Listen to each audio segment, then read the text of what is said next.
We are teaching you how to adjust the neckline for your slurper, for your basic block. And here we are going to show you how to add a lace up facing for your garment. First, you need to trace off the actual piece that you're going to face, and then we need to make a facing for that and cut it out of 2 pieces of fabric.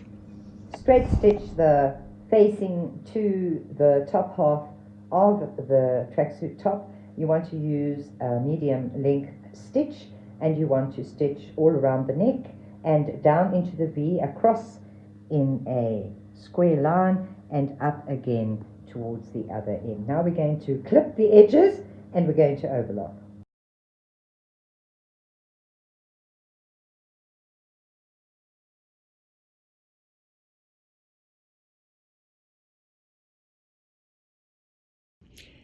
Clip the edges as shown, then sew your front together. You want to sew the back to the front now at the shoulder seam by sandwiching the back in.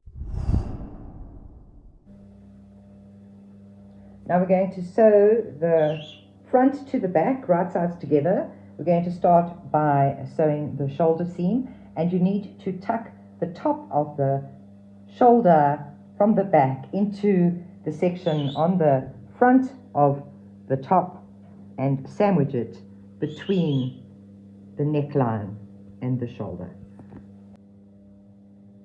Once you've stitched the neckline into place, you want to attach the sleeves, and you're going to attach the sleeves before you actually sew the garment together to the armhole on the top at the joined shoulder.